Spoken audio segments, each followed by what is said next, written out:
Созмони Милали Муттаҳид алайҳи Гулмурод Ҳалимов, полковники фирории тоҷики соли 2015 ба гурӯҳи тундрави Давлати исломӣ пайваст таҳрим ҷорӣ кард. Шӯрои амнияти Созмони Милали Муттаҳид рӯзи 13 март шакли такмилшудаи феҳристи таҳримҳояшро нашр намуд.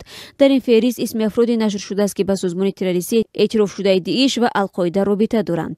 Дар миёни афроди таҳримшуда исми Гулмурод Ҳалимов, собиқ раҳбари гурӯҳи оммони вазорати кори дохилӣ низ зикр шудааст. Ба ҷуз Ҳалимов дар феҳристи афроди мавриди таҳрими Шӯрои амнияти Созмони Милали Муттаҳид шахсе бо лақаби Ҳасан ал-Тоҷики низ ворид гардидааст.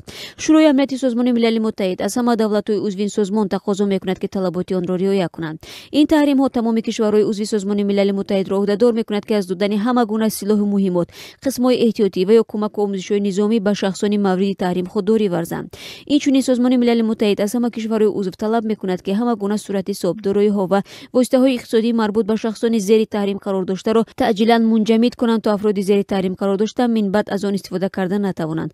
Таҳримҳои Созмони Милали Муттаҳид инчунин кишварҳоро ӯҳдадор мекунад, ки шахсони таҳримшуда аз тариқи қаламрави кишварҳои узв ҳаракат накунанд. Мурод Султонов, мутахассиси иқтисоди ҷаҳонӣ, ки таҷрибаи кор дар созмонҳои байналмилалии молиявиро дорад, рӯзи 13 март дар суҳбат бо Радиозодӣ гуфт: иҷроиши таҳримҳои Созмони Милали Муттаҳид аз ҷониби кишварҳои узв шадидан назорат мешавад. Дар сурати сарфи назар кардани кишваре аз иҷроиши ин таҳримҳо ва ошкору собит шудани ин ҳодиса, худи он кишвар зери таҳдиди таҳримҳои Созмони Милали Муттаҳид ва кишварҳои дигари узв қарор мегирад.